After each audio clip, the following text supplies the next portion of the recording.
So hello guys, आज हम लोग इंजीनियरिंग मैकेनिक्स के प्रीवियस ईयर की कुछ क्वेश्चंस को सॉल्व करेंगे। ठीक है, तो देखते हैं। पहला क्वेश्चन जो था 2019 का पेपर का है। ठीक है, 2019 का पेपर, 2016 का पेपर, एक एक करके मैं सॉल्व करूंगा। ठीक है, डेली डेली मैं डालूंगा क्वेश्चन, सब सारे सॉल्व करके दे दूंगा। ठीक है, चलिए देखिए।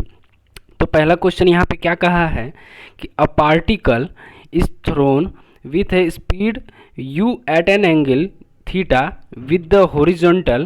When the particle makes an angle theta with the horizontal, its speed changes to।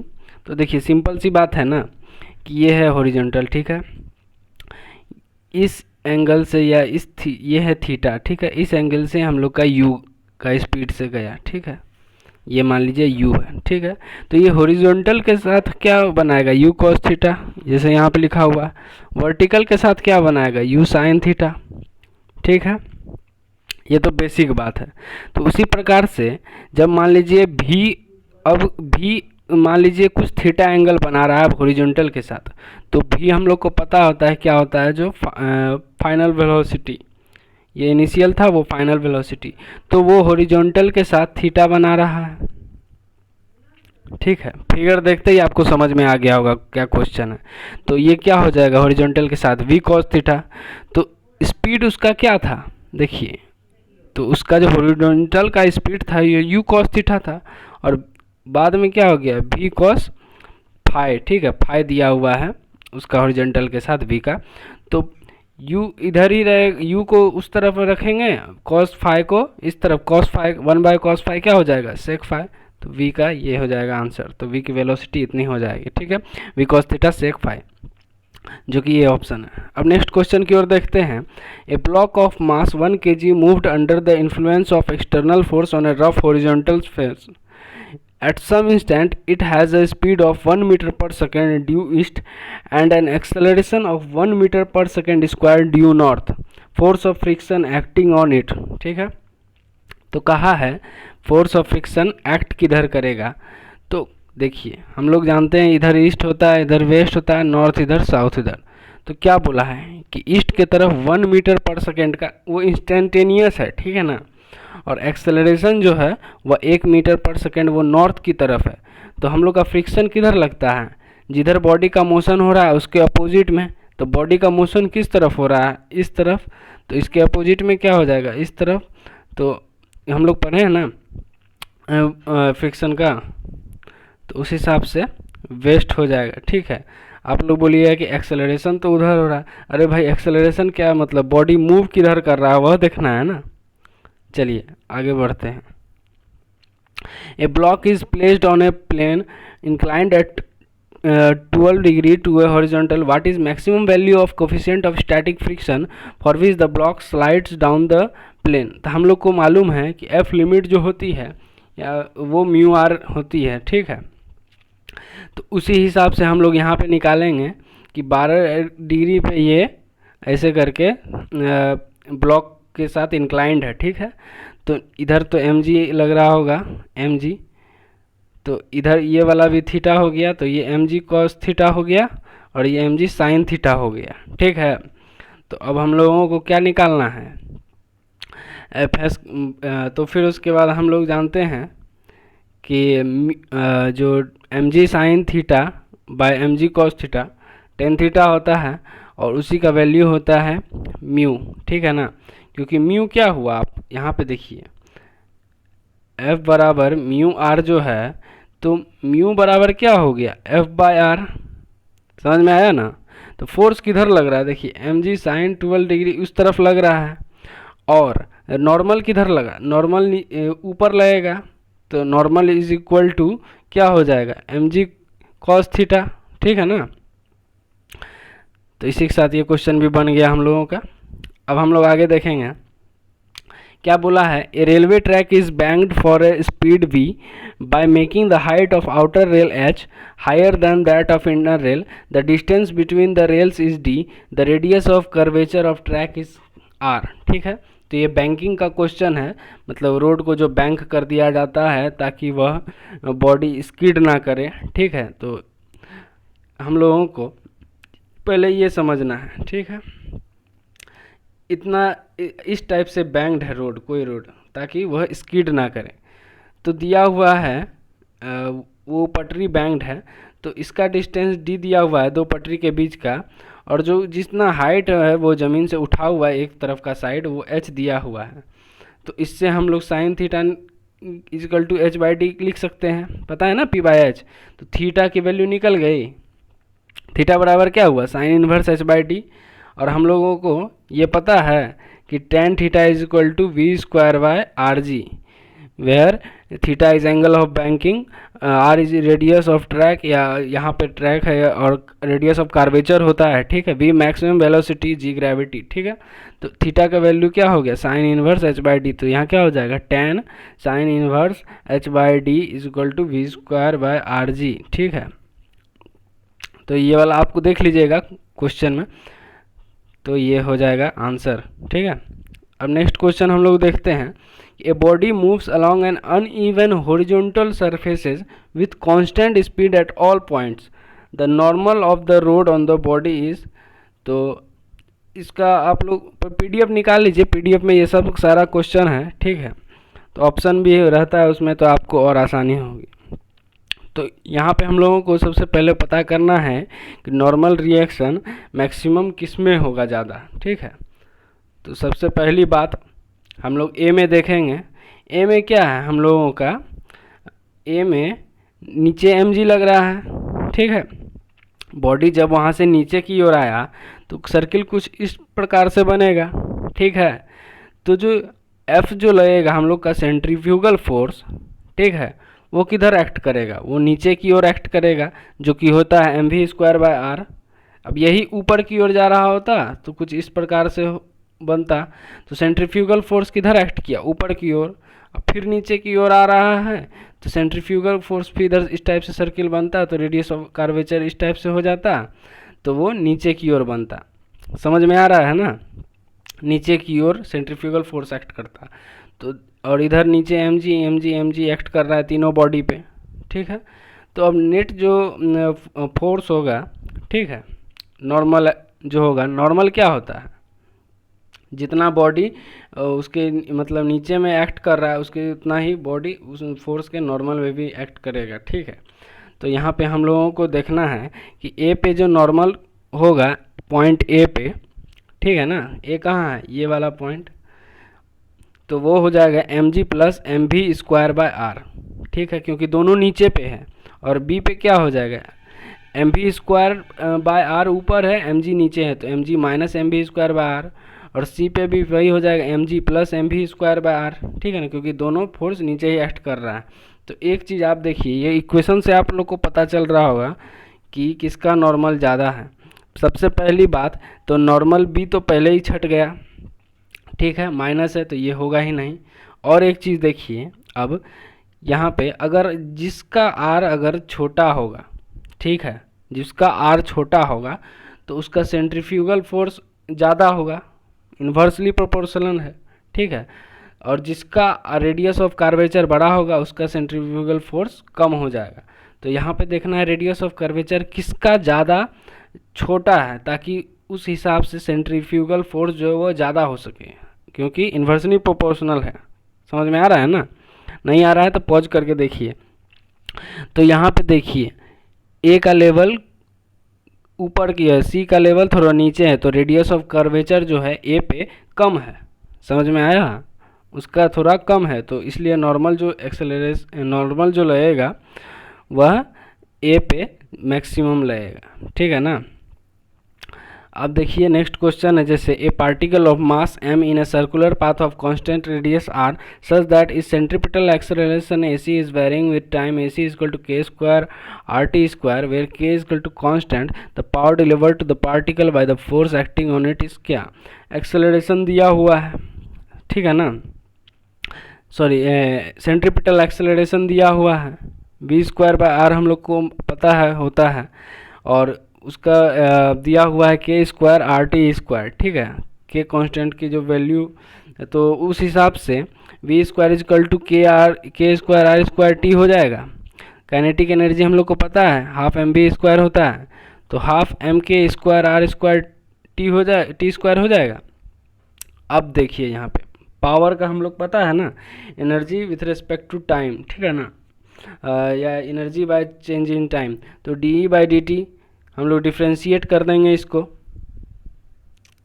किसको, काइनेटिक एनर्जी को। समझ में आ रहा है ना? चलिए, तो डिफ्रेंशिएट कर देंगे, तो टाइम के रिस्पेक्ट में डिफ्रेंशिएट करें हैं तो इसमें क्या होगा, इसमें के स्क्वायर आर स्क्वायर एम ये सब तो कांस्टेंट है, ये सब इधर आ जाएगा, और इसका हो जाएगा टी स्क्वायर का क्या हो जाएगा, 2t हो जाएगा, तो हाफ से 2 कट जाएगा, तो एम के स्क्वायर आर स्क्वायर टी हो जाएगा हम लोगों का पावर। ठीक है, पावर ही निकालने कहा गया था। अब देखते हैं ये क्वेश्चन स्प्रिंग का है। तो spring is initially in its unstretched condition is first stretch by length x and then again by a further length x. The work done in the first case is W1 and in the second case is W2. तो हम लोग spring का हम लोग पढ़े हुए हैं, work का जो फॉर्मूला होता है वो हाफ के एक्स स्क्वायर होता है, ठीक है। और अगर फोर्स का अगर पूछा जाता है तो फोर्स का होता है माइनस के डेल्टा एक्स, ठीक है। तो यहाँ पे देखते हैं कि सबसे पहले स्प्रिंग को पहले x खींचा, ठीक है, तो हाफ के एक्स स्क्वायर एक्स की वैल्यू हम लोग x ही बैठाए, ठीक है। फिर उसके बाद क्या किया, और x खींच दिया, मतलब टोटल इलॉन्गेशन कितना हो गया हम लोगों का 2x हो गया। तो x की वैल्यू में x पे हम लोग जो बैठाएंगे वह 2x पुट कर देंगे, तो वहाँ से हम लोगों का क्या निकल जाएगा, हम लोगों का निकलेगा वहाँ पे टोटल तब वर्क क्या हुआ, मतलब W1 प्लस W2 क्या हुआ, समझ में आया। तो W1 प्लस W2 जो हो जाएगा तो 2x का स्क्वायर 4x स्क्वायर, ठीक है, और इधर x स्क्वायर ही था। फिर उसके बाद सिर्फ W2 पे कितना वर्क एक्ट किया ये हम लोगों को पूछ रहा है, ठीक है। तो क्या हो जाएगा हम लोग का टोटल माइनस W1 जो कि हाफ के 4x स्क्वायर जो था इधर माइनस एक्स स्क्वायर, सिंपल सा बात है, 4x square minus x square 3x square हो गया, क्योंकि हाफ के ये सब तो आ जाएगा ब्रैकेट में। तो उस हिसाब से हम लोग को पता चलता है कि W2 is equal to 3W1, ठीक है ना। ये दोनों का आप लोग रेशियो देख लीजिएगा। चलिए, अब एक क्वेश्चन है, पार्टिकल जो है two particle are projected from the same point with the same speed at different angle θ1 and θ2 to the horizontal, they have the same horizontal range, their time of flights are t1 and t2 respectively, then θ1 is equal to, question में बोला गया है, ठीक है, कि यहाँ से कोई दो पार्टिकल फेंका गया, कोई θ1 बना के कोई θ2 बना के, लेकिन उसका जो रेंज है वो बराबर ही आया, पहला वाला का t1 टाइम लगा, दूसरा वाला का t2 टाइम लगा, लेकिन रेंज दोनों का बराबर है। तो इससे हम लोगों को क्या समझ में आता है कि टाइम जो पहला में लगा वो क्या लगा 2u sin θ1/g, दूसरा में क्या लगा 2u sin θ2/g, ठीक है। तो ये फॉर्मूला आपको याद रहनी चाहिए। तो देखिए रेंज जो है, ठीक है, रेंज जो है यहाँ पे r1 का भी उतना ही है, r2 का भी उतना ही है, ठीक है ना। तो उससे क्या पता चलता है हम लोग को u square sine 2 θ1/g equal to u square g sine 2θ, ठीक है।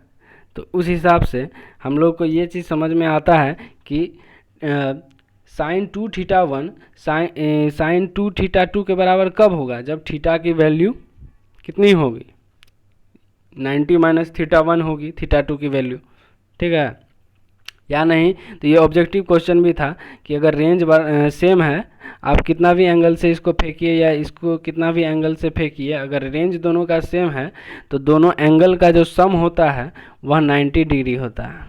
समझ में आ रहा है ना। अगर प्रोजेक्टाइल मोशन का वीडियो देखे होंगे तो ये चुटकी में बन गया होगा, ठीक है, और नहीं जानते हैं तो डिटेल में बता दिया उनके लिए, ठीक है ना। तो अब नेक्स्ट क्वेश्चन देखते हैं। ए बॉल, ये रेस्टिट्यूशन का सवाल है, ठीक है। तो a ball falls from rest from a height h and floor and rebounds to a height h/4, the coefficient of restitution between the ball and the floor is क्या। तो एक बॉल है जो ज़मीन पे गिरता है h हाइट से और h/4 तक रिबाउंड कर जाता है, तो उसका कोफिशिएंट ऑफ रेस्टिट्यूशन बॉल और फ्लोर के बीच में कितना होगा, तो ये हम लोग को जानना है। तो कोफिशिएंट ऑफ रेस्टिट्यूशन का फॉर्मूला जो होता है root over height of rebounce by height of fall. तो हाइट ऑफ रिबाउंस कितना है h/4/h, ठीक है, 1/4 का रूट ओवर क्या हो जाएगा प्लस माइनस हाफ, ठीक है ना। तो यही हो गया हम लोग का आंसर। और मेनली जो फॉर्मूला होता है जिससे मेन फॉर्मूला जिसको हम लोग कहते हैं वो E is equal to velocity of separation by velocity of approach होता है, ठीक है ना, जहाँ V2 माइनस V1 और बाय U1 माइनस U2, ठीक है ना। तो V2 U2 जो है वो ज़मीन का है और U1 V1 जो है वो मतलब कि बॉल जो गिरने का उसका स्पीड है, ठीक है। तो इसका भी ये सारा चीज़ का मैं धीरे धीरे चैप्टर करवा दूंगा, 5 तारीख तक सब कुछ ख़त्म कर देना है। और एक क्वेश्चन है, a balloon start rising from the ground with an acceleration of 1.25 meter पर second, after 8 second stone is release from the balloon, the stone will. तो जो हम लोगों को मेनली टाइम निकालना है, ठीक है, आप क्वेश्चन पढ़िएगा तो क्वेश्चन में मेनली टाइम निकालना होता है, ठीक है। तो उस हिसाब से हम लोग देखेंगे कि बॉल पहले कहाँ से जा रही है, नीचे से ऊपर तक उड़ गई बलून, तो यू क्या था हम लोग का उस समय 0 था, ठीक है, और भी जाके कुछ भी हो गया हो मान लीजिए। तो हम लोग को मेनली पहले हाइट निकाल लेना है, h is equal to UT plus half AT square सबको पता है, ठीक है, वो पुट कर देना है। h is equal to half into ये UT जो हो जाएगा 0 हो जाएगा, U 0 है इसलिए, समझ में आ रहा है, U 0 है इसलिए UT 0 हुआ, क्योंकि बॉडी रेस्ट से स्टार्ट हुआ था। क्वेश्चन आप ध्यान से पढ़िए। तो फिर हाफ AT स्क्वायर का क्या हो गया, टाइम दिया हुआ 8 सेकेंड, इसका 64 हो गया, तो 40 मीटर हम लोग का हाइट निकल गया। उस हिसाब से v की वैल्यू हम निकाल लेंगे, ठीक है।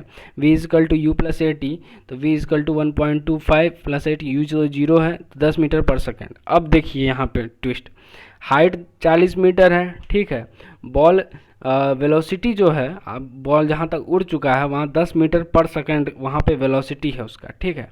तो अब कितने देर में वह स्टोन जो लटकाया तो वह ज़मीन तक आ जाएगा, ठीक है, तो यह जानना है। तो सीधी सी बात है कि S equal to UT plus half AT square में हम लोग यहाँ क्या करेंगे, U की वैल्यू को प्रीवियस V की वैल्यू पुट कर देंगे, क्योंकि देखिए यहाँ से जब यहाँ तक गया, ठीक है, तो ये था U, ये था V। अब जब बॉडी नीचे गिर रहा है, ठीक है, तो U कौन हो जाएगा, ये हो जाएगा और ये हो जाएगा भी, समझ में आया। तो इसका वैल्यू था 0, तो इसका जो वैल्यू निकला वही वैल्यू इसको भी पुट करेंगे, समझ में आ रहा है ना। तो यहाँ देखिए U की वैल्यू जो हो जाएगी वो V की जो फाइनल वेलोसिटी थी, इसका मतलब -t बोलिए, या नहीं तो इन सब को ही निगेटिव में ले लीजिए, ठीक है, और ऊपर वाले को पॉजिटिव में ले लीजिए। तो U की वैल्यू क्या हो जाएगी 10t, क्योंकि V 10 था, और उसके बाद हाफ इंटू उसके बाद AT स्क्वायर एक्सेलरेशन 10 हम लोग माने हैं, ठीक है। तो उस हिसाब से हम लोगों की, क्योंकि फ्री फॉल बॉडी या 9.8 भी आप लोग मान सकते हैं, ठीक है, तो उस हिसाब से t निकल जाएगा हम लोग का 4 सेकेंड। तो इतना तक आप लोगों को समझ में आया। एक क्वेश्चन और देख लेते हैं। A monkey of mass m kg slides down a light rope attached to a fixed spring balance with an acceleration a. The reading of spring balance in w kg is। तो एक चीज़ हमेशा जान लीजिए, जहाँ भी आप लोगों को स्प्रिंग का कंसेप्ट अगर क्लियर ना हो, ठीक है, तो आपको वहाँ टेंशन का ही कंसेप्ट आप लगा दीजिए, क्योंकि ये चीज़ कोई नहीं बताएगा, लेकिन ये मैं बता रहा हूँ कि ये चीज़ आप करके देखिए, सवाल बनेगा, ठीक है। चलिए, लेकिन तभी जब उस बॉडी पे मतलब एकदम से इंस्टेंटेनियस कुछ भी ना हुआ हो, ठीक है, या बॉडी नीचे आया हो तो आराम आराम से आया हो, ठीक है, तो ओसिलेशन मेन बात उसमें नहीं हुआ हो, SHM का यूज़ ना किया गया हो, ठीक है। तो यहाँ पे उसी प्रकार से हम लोग देखेंगे कि बॉडी जब नीचे आ रहा है वो रोप से, तो टेंशन किधर लग रहा है, ऊपर की ओर, नीचे किधर है वो mg, ठीक है, और एक्सेलरेशन नीचे हो रहा है, समझ में आया, एक्सेलरेशन नीचे, क्योंकि नीचे की ओर आ रहा है, ठीक है। तो हम लोग जानते हैं F नेट बराबर जो होता है वह मास इंटू एक्सेलरेशन होता है। तो F नेट क्या हो जाएगा, बॉडी नीचे आ रहा है तो mg ज़्यादा होगा और टेंशन कम है, तो mg minus T is equal to ma। उस हिसाब से t is equal to m, g bracket में g माइनस a हो जाएगा, ठीक है। तो अब यहाँ पे हम लोगों को पूछा है कि हम मास क्या होगा, ठीक है। देखिए ध्यान से क्वेश्चन आप लोग एक बार फिर से देख लीजिए। देखिए यहाँ पे the reading of spring balance is w kg, वो दिया हुआ है। तो मेनली क्वेश्चन में यहाँ दिया हुआ नहीं है, लेकिन आप लोग मेन क्वेश्चन पढ़िएगा, ये मैं बस थोड़ा थोड़ा लिख लिया कि क्वेश्चन क्या है, ठीक है। तो उसका मास मेनली जानना चाह रहा है कि उस उसका मास कितना होगा। तो हम लोगों को मास निकालना है, क्या हो जाएगा, m उधर चला गया, T/g-a, ठीक है। तो हम लोगों को पता है टेंशन जो होता है वह वेट होता है, वेट के अकॉर्डिंग होगा ना, क्योंकि जितना उसका वेट लग रहा है T=mg ही लग रहा है ना। अब यहाँ देखिए mg, यहाँ आप लोग सोचेंगे WG कैसे हो गया, तो ये जो W है ना मास है, ठीक है, मास दिया हुआ है W kg, तो यहाँ ये मास W kg हुआ और इंटू जी, तो WG/g- से ये वाला ऑप्शन सही हो गया, आप लोग देख लीजिएगा, ठीक है। इसी के साथ हम लोग वीडियो करते हैं ख़त्म। कल फिर मैं 10 क्वेश्चन लाऊंगा, ठीक है, 10-15 डेली करके करूंगा, और मैथ का भी क्वेश्चन डालूंगा, इंग्लिश का भी डालूंगा, ठीक है। और टेलीग्राम ग्रुप से जुड़ जाइए, मैं आप लोगों का टेस्ट भी लेना चाहता हूं, ठीक है। टेस्ट देना चाहते हैं तो ईमेल पे मैसेज करिए, या नहीं तो कमेंट में कमेंट करिए, ठीक है। चलिए बाय।